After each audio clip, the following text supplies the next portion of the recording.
Wood, part of the PR and social media team for the show, and I've been the MC on the stage for the duration. It's been an honor, and it's been a whole lot of fun. Closing out what has proven to be an incredible amount of hot topics and information is Dina Abdelzarik, Senior Analyst for Parks Associates. Dina will be presenting research on the rise of voice control in the connected lifestyle, information you definitely need to know moving forward in this industry. Help me welcome Dina to the stage. Thank you, Leanne, for the introduction. Oh, it's a little loud.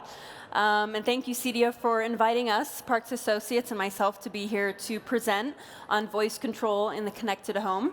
I certainly appreciate you all being here on a Saturday, no less. So I teased my colleagues back home that I would have a grand audience of one for being here on the last day of the show. So I appreciate a few of you being here today.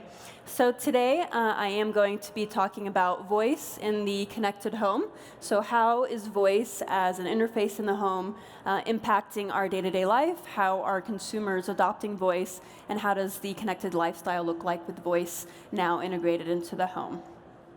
So before I do so, I want to introduce all of you to who Parks Associates is and what we do. So we are a market research and consulting firm focused on emerging connected technology. So we look at a number of different verticals, from the connected home to energy, connected entertainment, to connected health. So we look at a number of adjacencies that tie into the smart home. So we have been in the business for 30+ years, and we do a number of things. We host 6 executive conferences each year on the smart home and on connected health and so forth. So our upcoming conference in November is for Connections Europe, so we look at the European space as well. We also host a one-day event at CES, so if you are there at CES, please join us. And so we have a number of panels on a number of different topics at Connections Summit. We also, one of the unique things that we do is we survey 10,000 broadband households every quarter. So we do so to understand consumer intentions to purchase certain devices, their preferences for different types of devices, as well as intentions to purchase. So this gives us a unique insight into the consumer space. We also do a bit of consulting for Fortune 500 companies. So using that data that we gather every quarter, we use that to inform companies who would like to launch a new product, who'd like to integrate new features, who'd like to move into different markets. So we help in the consulting space as well. So with that being said, again, Parks Associates has been around for over 30 years. I've been with Parks for a little over 3 years now. I'm a senior analyst there, and I work on the connected home team. So first, before we dive into the data, I want to define what smart speakers are for all of you. So different firms will define smart speakers and connected devices in a number of different ways. We really track these devices differently than smart home devices. So we see these devices as a crossover from the smart home and connected CE devices. And so they have functionalities of both of these areas, but they really are an interface for the home. So we track these devices separately from our smart home device adoption numbers, and you'll see that in a bit. So I want to focus in on smart speakers with voice assistants. And so we have seen tremendous growth of these devices. So these are consumer-reported adoption figures for smart speakers with voice assistants. And we've seen this figure jump significantly from 3% in the beginning of 2016 to 36% in the beginning of 2019. And you see there, I've highlighted an area where we've seen a huge jump. And so we've seen in Q4, particularly during the holiday season, consumers are going out and buying these devices at a rapid pace due to holiday discounts, and they're just a great product to give to a friend or family member. So I want to compare this number to our smart home device adoption numbers. And you'll see here that smart thermostats that are really leading in the category at 11% there. They have been in the market for over a decade, but they're still there at about 11%. So as you see, the top 5 devices here, or the top 5 devices are really hanging on at single-digit, low double-digit adoption numbers. Compare this with the smart speaker, which came into the market in 2014. And you see here it's at 36%. So consumers are adopting these devices more rapidly than smart home devices and smart home control devices. So we asked consumers, why did you purchase a smart speaker? What triggered you to go out and buy this device? And we found that the top leading purchase drivers for these devices was that I wanted to add convenience in my day-to-day life. So these devices are great for providing that hands-free support for controlling your smart home or other different functionalities in the home. The second driver was that I saw a friend or family member, and they saw the functionality, and they decided that they wanted to go out and buy one as well. So these devices are really able to showcase their capabilities. That's why you've seen experience centers really boom around Best Buy and so forth, where retailers are showing and showcasing how these devices can work in a consumer's home. And then finally, as I alluded to earlier, 23% of consumers are saying that they purchased this device because it was on sale or it was during a holiday special. So where are consumers using their devices? So we asked consumers, where's the location of your smart speaker? And where are you using it? Predominantly, consumers are using it in their home, so 85% there. And leading rooms in the home are really more communal rooms, so the living room and the kitchen. 14% report that they use it at work, so these devices are a great way to manage conference calls or maybe certain smart devices that might be in the office. And then finally, 26% are using it in their car. And so this is different from the built-in voice assistant in your infotainment system. This is a smart speaker, a purpose-made smart speaker by Garmin or Ankler that you can have in your cars for voice commands, hands-free voice commands. So we then ask consumers who in your household is using a smart speaker. Predominantly, consumers reported that it was myself, my spouse, or my partner. And then significantly, 39% said it was a child or young adult in the home. And so you're seeing that children are adopting and using this technology. You're seeing features come out, such as the Pretty Please feature by Google, right, to introduce politeness with children using these devices, and also Echo for kids to help the development of children when they're interacting with technology. Because often when we interact with our voice speaker, we're a little terse, we're commanding, we might be short. So it's introducing politeness with these features for the generation of young adults and children who are growing up with voice technology in their day-to-day lives. And then finally, 14% are reporting that their senior or older adult is using this technology.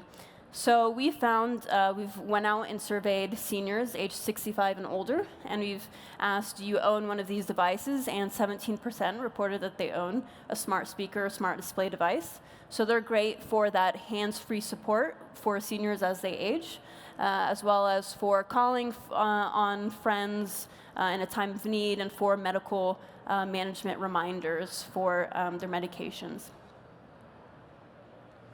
So I want to hone in on smart home device adoption with smart speaker adoption. And we found that 28% of US broadband households own a smart home device. And we found that this number really is significant around smart speaker owners and smart display owners. So smart display owners are almost 3 times more likely to own one of these devices in their home. And we often get asked, is it a chicken or the egg scenario? Are consumers going out and purchasing a smart speaker first and then purchasing a smart home device? Or are they purchasing a smart home device and then going out and purchasing a smart speaker? And we did a study on consumers' purchasing journeys, and we found that consumers who are buying a smart speaker first, aren't really significantly purchasing smart home devices in a significant way after the smart speaker. So really, they're purchasing that smart speaker for the smart speaker functionality. So it really alluded to that consumers already have the smart home devices in the home, so that really consumers, especially those who have 3+ smart home devices in the home, they are purchasing a smart speaker as a way to really tie in and control all the devices in their home. So moving on to the top use cases for a smart speaker. So we asked consumers, what are regular activities that you use your smart speaker for? And number one is to listen to music, so really that core functionality of a smart speaker. So 77% of consumers are reporting that they are streaming music on their speaker. About 57% are using it to request information, right? So the typical Q&A commands for a smart speaker. Now, number 5 there you see is controlling smart home devices in the home. So about 23% of smart speaker owners are controlling their smart home devices through a speaker. And we've seen that this number is continuing to grow. You see there also searching for recipes, number 13 there, and shopping for goods and services there as number 16 on the list. And we asked the same question of smart display owners, so smart speakers with a screen. And we found that those are much more prevalent for those screen devices. So it's easier to shop for a service when you have that screen pop up and show you all the goods and services on the screen.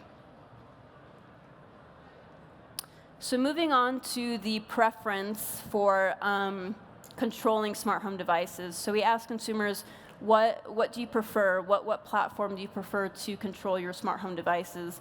And you see here, as I mentioned, voice control platforms really entered the space in 2014. And there are players here that have been here for ages, right? Crestron, Control4, so forth. Some smart home players, such as Honeywell, Nesecure SmartThings as a platform. So you've seen that voice platforms has really emerged as a key platform for controlling smart home devices. Now, in terms of controlling your smart home devices in the home, we ask consumers what's the primary method that you use to regularly control your smart home devices. While voice is growing in preference, an app-based control is still number one. So consumers are familiar with opening up an app and controlling their specific device with it, whether it's a single product device or it is an app that can control multiple smart home devices. So that is still the primary control front for controlling smart home devices. But you see there that voice is growing there. So third on the list is a smart speaker with personal assistant for controlling smart home devices.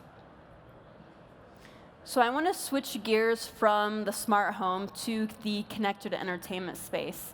And so we went out and surveyed consumers who had a smart TV and other connected CE devices around connected entertainment to understand how would you like to control your TV with voice commands. And we've found that consumers predominantly like to use their remote control that has a voice functionality integrated into the remote. And so that's number one there. We asked consumers what are the activities that you were using with a voice with your smart TV. And the top use cases for those devices were really more rudimentary tasks. So they like to turn on and off the TV. They like to change channels with a voice. So it's not more complex tasks. Essentially, with their voice commands. And then finally, I want to end on the satisfaction of these devices with consumers. So this is a really great indicator for how robust is the user experience with voice control and with voice in the home. It's really important that consumers are satisfied. You know, it takes only a handful of commands for a consumer to say, forget it, I don't want to use this device anymore. So providing a satisfied and satisfactory user experience is really important for these devices. So we went out and asked consumers, how satisfied are you with your device? over 50%, so 52% here say that they are very satisfied with their device and its functionality when it comes to voice commands. But a little under the other half there, other half of 52% there are not really satisfied. And so that's huge. That still indicates that there's a long way to go in terms of improving the user experience around voice. And so it really indicates that we really need to work harder to improve the voice experience in the home. So that ends my discussion today. So appreciate you all being here. I have my email and information up here if you'd like to shoot me a question or request any information that we might have in terms of any kinds of research we might have in the space. So I'm going to hang out on the floor down here. So if you have any questions, feel free to come over and ask me any questions. Thank you.